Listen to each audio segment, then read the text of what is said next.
नमस्कार दोस्तों। आज हम लोग पढ़ेंगे कंट्रीब्यूशन ऑफ अब्राहम मैस्लो। तो इससे पहले मैंने अब्राहम मैस्लो का लाइफ स्केच के बारे में वीडियो डाल दिया है, तो अगर आप लोग ने वो वीडियो नहीं देखा है तो सब पहले वो वीडियो देख लें, उसके बाद ही आप कंट्रीब्यूशन ऑफ मैस्लो को समझ पाएंगे।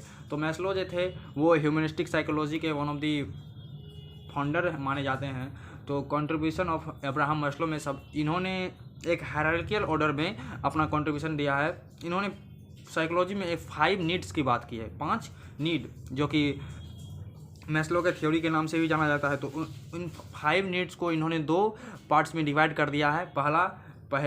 पहला ये लॉ लेवल नीड में 2 नीड आता है, और वो 2 नीड आता है कौन कौन, एक सेफ्टी नीड और दूसरा फिजियोलॉजिकल नीड, ठीक है। और उसके बाद उसका आता है हाई लेवल नीड में आता है 3 नीड। उसमें आता है पहला लव एंड बिलोंगिंगनेस नीड, दूसरा स्टीम नीड और तीसरा सेल्फ एक्चुअलाइजेशन नीड। तो ये तीनों है हाई लेवल नीड, और 2 को कौन है, सेफ्टी नीड यानी और फिजियोलॉजिकल नीड। तो चलिए सबसे शुरू से शुरू करते हैं। पहला है फिजियोलॉजिकल नीड। तो फिजियोलॉजिकल नीड क्या होता है? फिजियोलॉजिकल नीड में क्या क्या आता है? Food, water, oxygen, sex, etc, मतलब जितना भी शारीरिक जो इतना भी ज़रूरत होता है हम लोग को, वो सारा जैसे भोजन का, पानी का, सांस लेना, उसके बाद सेक्स करना, ये सब किस में आ जाएगा? फिजियोलॉजिकल नीड में आ जाएगा। तो ये सारा हमारा क्या है, फिजियोलॉजिकल नीड है। और ये जो फिजियोलॉजिकल नीड होता है अकॉर्डिंग टू अब्राहम मास्लो, वो अब्राहम मास्लो बोलते हैं कि ये नीड्स जो होता है वो रिपीटेटिव होता है। मतलब इनको एक बार अगर पूरा कर लिया जाए तो ये फिर थोड़ा over a period of time क्या हो जाता है, ये नीड फिर से जाग जाता है। मतलब आप इस नीड को एक बार तो फुलफिल कर सकते हैं, फिर दोबारा वो एक बार, लेकिन कुछ समय के बाद वो फिर से क्या हो जाएगा, ये नीड राइज हो जाएगा। तो इसीलिए इनको क्या बोला है कि रिपीटेटिव इन नेचर होता है, और इसीलिए इसको साइकिल नीड भी कहा जाता है। क्योंकि जैसा कि हम एक बार भोजन खा लेते हैं तो ऐसा तो नहीं होता है कि हमको 1 साल 2 साल 3 साल के लिए भूख नहीं लगता है। हम लोग एक टाइम खाते हैं, फिर दूसरे टाइम क्या भूख लग जाता है। तो यही होता है। और ये बोला है कि फिजियोलॉजिकल नीड को हम लोग क्या कर सकते हैं, सेटिस्फाइड कर सकते हैं, लेकिन कुछ ही समय के लिए। अब दूसरा है वो है सेफ्टी नीड्स में क्या क्या आएगा?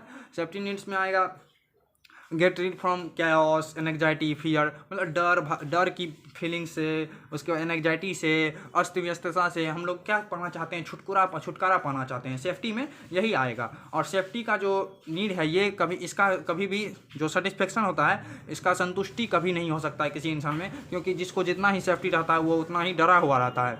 तो सेफ्टी नीड्स का कभी भी फुलफिलमेंट नहीं हो सकता है। तीसरा है लव एंड बिलोंगिंगनेस नीड में क्या आ जाएगा कि नीड फॉर अ फ्रेंड, दोस्त का प्यार, उसके बाद किसी ग्रुप के मेंबर बनने का जो चाहत रहता है, ज़रूरत रहता है, उसके बाद अपने परिवार से प्यार चाहता है कोई व्यक्ति। तो ये सब लव एंड बिलोंगिंगनेस नीड कब किसी व्यक्ति के अंदर जागेगा? जब उसका फिजियोलॉजिकल नीड पूरा हो जाएगा, सेफ्टी नीड पूरा हो जाएगा, तब इन दोनों नीड के पूरा होने के बाद ही किसी व्यक्ति के अंदर लव एंड बिलोंगिंगनेस नीड क्या हो सकता है, पैदा हो सकता है। ये हम नहीं बोल रहे हैं, ये अकॉर्डिंग टू अब्राहम मैस्लो का ये कथन है।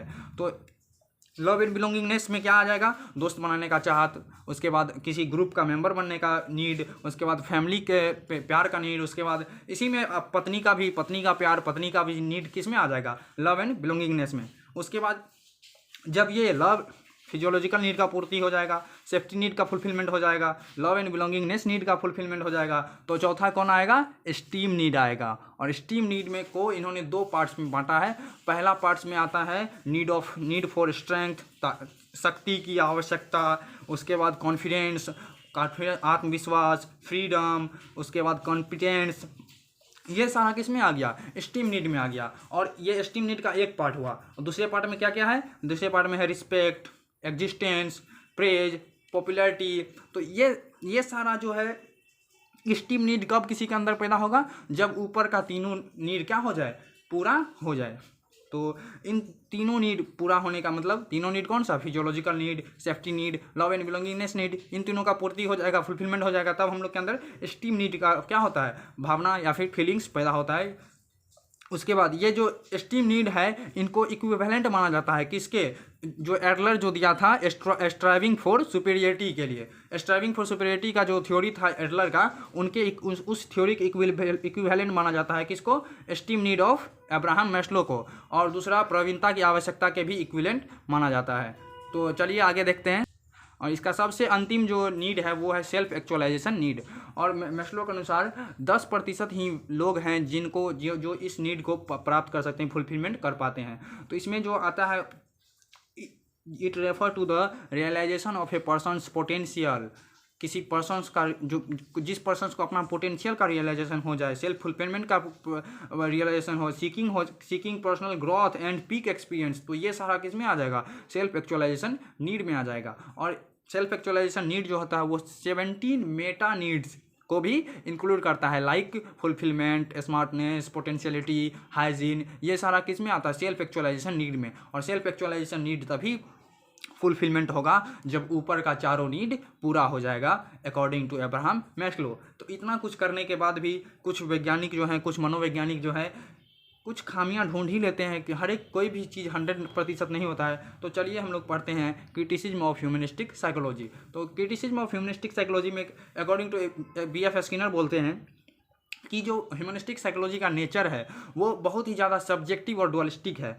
मतलब ये जो है किसी एक विषय पे ही पूरा केंद्रित रह गया, उसी के घूमते रह गया उसी के अराउंड। उसके बाद इस ह्यूमनिस्टिक साइकोलॉजी के अंदर एम्पेरिकल वैलिडिटी का क्या है, कमी है। HP का मतलब ह्यूमनिस्टिक साइकोलॉजी, एम्पेरिकल वैलिडिटी का कमी होता है। उसके बाद ये जो है इंट्रोस्पेक्शन मेथड को स्टडी करने के लिए इंट्रोस्पेक्शन मेथड को आप रेफर करता है, जो कि बहुत ही क्या है, अनसाइंटिफिक है और अनबिलीवेबल है। मतलब इसमें लोग ज़्यादा विश्वास नहीं करते हैं। उसके बाद यह जो है साइंटिफिसिटी से, मतलब एक वैज्ञानिक तरीके से जो अध्ययन होता है उनसे बहुत ही ज़्यादा दूर है। और इसका जो केंद्र है वो किस पे है, स्पिरिचुअलिटी पे। ऐसा बहुत सारे मनोवैज्ञानिकों का मानना है कि जो ह्यूमनिस्टिक साइकोलॉजी है वो धार्मिक चीज़ों पे ज़्यादा ध्यान दिया है, ना कि वो साइंटिफिक चीज़ों पे ज़्यादा जोर दिया है। तो इसी के साथ आज का लेक्चर समाप्त होता है। धन्यवाद अंतिम तक वीडियो देखने के लिए। अगर आपको यह वीडियो अच्छा लगे तो लाइक कीजिए, शेयर कीजिए, कमेंट कीजिए। तब तक के लिए जय हिंद।